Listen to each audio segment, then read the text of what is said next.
ناظرین، کیا آپ جانتے ہیں کہ شام سے ایک ایسا حکمران ابھرے گا جس کے بارے میں 1400 سال پہلے نبی کریم صلی اللہ علیہ وآلہ وسلم نے خبردار کیا تھا؟ یہ سفیانی ایک ظالم اور جابر بادشاہ ہوگا جس کی قیادت میں ظلم و ستم کی ایسی داستانیں ہوں گی جو تاریخ نے پہلے کبھی نہ دیکھی ہوں گی۔ اس کی آمد قیامت کی بڑی نشانیوں میں شامل ہے۔ کہا جاتا ہے کہ وہ شام کے علاقے سے نمودار ہوگا اور اپنی طاقتور فوج کے ساتھ مسلم دنیا کو زیر کرنے کی کوشش کرے گا۔ ناظرین محترم، سوچنے کی بات یہ ہے کہ کیا یہ وہی وقت ہے جس کی نشاندہی کی گئی تھی؟ کیا آج کے حالات سفیانی کی طرف اشارہ کر رہے ہیں؟ کیا ممکن ہے کہ جولانی وہی سفیانی بادشاہ ہو جس کا ذکر احادیث میں ملتا ہے؟ ناظرین محترم، آج کی ویڈیو آپ کو سفیانی کی پیش گوئی، اس کی علامات اور اس کے اثرات کے بارے میں ہر پہلو سے آگاہ کریں گے۔ ہمارے پیارے نبی حضرت محمد مصطفیٰ صلی اللہ علیہ وآلہ وسلم نے پیش گوئی فرمائی تھی، جن میں ایک عام ذکر سفیانی نامی جابر بادشاہ کا ہے جو شام کے علاقے سے ابھرے گا۔ اس کا ظہور ایسے وقت میں ہوگا جب دنیا بے سکونی، ظلم و فساد سے بھری ہوگی۔ احادیث کے مطابق سفیانی طاقت کے نشے میں اندھا ہو کر مسلمانوں کے خلاف جنگ کرے گا۔ وہ نہ صرف اپنے دشمنوں کو بلکہ معصوم جانوں کو بھی قتل کرے گا۔ اس کے ظلم کی شدت اتنی زیادہ ہوگی کہ لوگ قیامت کے قریب ہونے کا یقین کرنے لگیں گے۔ اس کا ظہور حضرت امام مہدی علیہ السلام کے دور میں ہوگا اور وہی اللہ کی مدد سے اس کی فوج کو عبرتناک موت دیں گے۔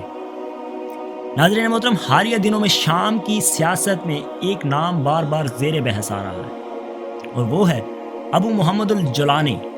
یہ وہ شخص ہے جس نے اپنی قیادت میں ایک تنظیم بنا کر شام کے مخصوص علاقوں پر اپنی گرفت مضبوط کی۔ الجولانی کے اقدامات پر مسلم دنیا میں یہ سوال پوچھا جا رہا ہے کہ کیا الجولانی وہی شخص ہے جس کا ذکر 1400 سال پہلے پرانی پیش گوئیوں میں آیا ہے؟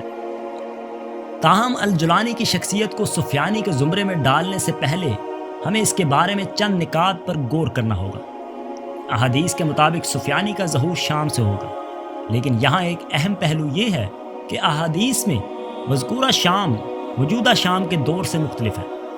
ماضی کے شام میں آج کا لبنان، فلسطین، اردن اور اسرائیل بھی شامل تھے، جبکہ جولانی کی طاقت موجودہ شام کے چند علاقوں تک محدود ہے۔ یہ جغرافیائی فرق الجولانی کو سفیانی کا مکمل تصور سے دور لے جاتا ہے۔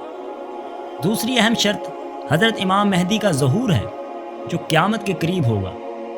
سفیانی کا وقت اور امام مہدی کا دور ایک دوسرے سے جڑے ہوئے ہیں اور یہ ممکن نہیں سفیانی کا ظہور امام مہدی کے بغیر ہو۔ فی الحال ایسی کوئی علامت موجود نہیں جو امام مہدی کے ہونے کو ظاہر کرے، لہٰذا الجولانی کو سفیانی کہنا محض قیاس آرائی ہوگا۔ مزید یہ کہ سفیانی کے بارے میں پیش گوئی کی گئی ہے کہ اس کی فوج ایک بڑی قدرتی آفت کے نتیجے میں تباہ ہو جائے گی، جبکہ الجولانی کی فوج اس سے مطابقت نہیں رکھتی۔ اگرچہ الجولانی کے اقدامات متنازع اور سخت ہیں، لیکن اس حد تک نہیں جو سفیانی کے بارے میں مذکور ہے۔ اور یہ پہلا موقع نہیں جب کسی شخص کو سفیانی سے جوڑا جا رہا ہو۔ ماضی میں داعش کے سربراہ ابو بکر البغدادی کو بھی سفیانی قرار دیا گیا تھا، لیکن وقت نے اسے غلط ثابت کر دیا۔ اسی طرح الجولانی پر لگائے جانے والے الزامات بھی زیادہ ٹھوس بنیادوں پر قائم نہیں ہیں۔ الجولانی اگرچہ ایک طاقتور اور ظالم حکمرانوں کی نشاندہی کرتا ہے، لیکن اسے سفیانی کہنا قبل از وقت ہوگا۔ سفیانی کے ظہور کا وقت، اس کی علامات مکمل طور پر واضح ہوں گی، اس کے بارے میں کوئی شک و شبہ باقی نہ ہوگا۔ ناظرین محترم، اسلامی روایات کے مطابق سفیانی کا ظہور رجب کے مہینے میں ہوگا۔ اس کی ابتدائی طاقت اور عروج بہت تیزی سے بڑھے۔ روایات کے مطابق سفیانی کا دور مختصر لیکن خطرناک ثابت ہوگا اور اس کی حکومت کی مدت تقریباً 15 مہینے تک محدود ہوگی۔ یہ مسلمانوں پر بے شمار مظالم ڈھائے گا، وہ مسلم علاقوں کو فتح کرتا جائے گا۔ قیامت کی نشانیوں میں ایک سفیانی کے علاوہ دیگر نشانیاں بھی بیان کی گئی ہیں، جن میں حضرت امام مہدی کا ظہور ایک اہم واقعہ ہوگا جو مسلمانوں کو عدل و انصاف کا دور واپس لانے کے لیے قیادت کریں گے۔ ان کے دور میں ظلم و فساد کا خاتمہ ہوگا اور دنیا میں امن و سکون قائم ہو جائے گا۔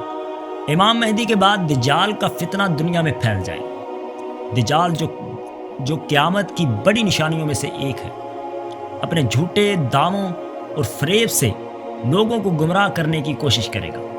اس کا فتنہ اس قدر شدید ہوگا کہ کمزور ایمان والے لوگ اس کے جھوٹے وعدوں کا شکار ہو جائیں گے۔ لیکن اللہ کی مدد سے حضرت عیسیٰ علیہ السلام دوبارہ دنیا میں آئیں گے اور دجال کا خاتمہ کریں گے۔ حضرت عیسیٰ علیہ السلام کے ذریعے دجال کے خاتمے کے بعد دنیا ایک مختصر عرصے کے لیے عدل و انصاف کا دور دیکھے گی۔ اس دور میں ظلم کا خاتمہ ہوگا اور تمام لوگ ایک اللہ کی عبادت میں متحد ہو جائیں گے۔ لیکن یہ سکون بھی زیادہ دیر کے لیے نہیں ہوگا، کیونکہ قیامت کی دیگر نشانیاں ظاہر ہونا شروع ہو جائیں گی، جن میں یاجوج ماجوج کا خروج ایک بڑا واقعہ ہوگا جو دنیا میں تباہی مچا دیں گے، اور ان کا خاتمہ صرف اللہ کے حکم سے ہوگا۔ سورج کا مغرب سے طلوع ہونا ایک اور بڑی نشانی ہے جو لوگوں کے لیے توبہ کا آخری موقع ہوگا۔ اس کے علاوہ زمین پر دھواں چھا جائے گا اور لوگ شدید خوف کا شکار ہوں گے۔ زمین پر ایک بہت بڑا زلزلہ آئے گا جو ہر چیز کو ہلا کر رکھ دے گا۔ ہر طرف افراتفری ہوگی اور لوگ اللہ کے غضب کو محسوس کریں گے۔ ایک آگ ظاہر ہوگی جو لوگوں کو میدان حشر کی طرف لے جائے گی۔ ان تمام واقعات کے بعد قیامت برپا ہوگی اور ہر شخص کو اپنے اعمال کا حساب دینا ہوگا۔ یہ نشانیاں نہ صرف مسلمانوں کو خبردار کرتی ہیں بلکہ یہ پیغام بھی دیتی ہیں کہ وہ اپنے ایمان کو مضبوطی سے قائم رکھیں، حق پر قائم رہیں اور اپنے اعمال کا محاسبہ کرتے رہیں۔ اللہ کی قدرت اور مدد ہر آزمائش کے بعد انسان کو یہ یاد دلاتی ہے کہ دنیا میں ظلم کی کوئی جگہ نہیں ہے اور حق ہمیشہ غالب آتا ہے۔ یہ وقت ہے کہ ہم ان پیش گوئیوں سے سبق حاصل کریں، اپنے رب کی طرف رجوع کریں اور آنے والے وقت کے لیے خود کو تیار رکھیں۔ اس کے ساتھ ہی اپنے میزبان محمد سفیان کو دیجیے اجازت۔ اپنا بہت سارا خیال رکھیے گا۔ اللہ حافظ۔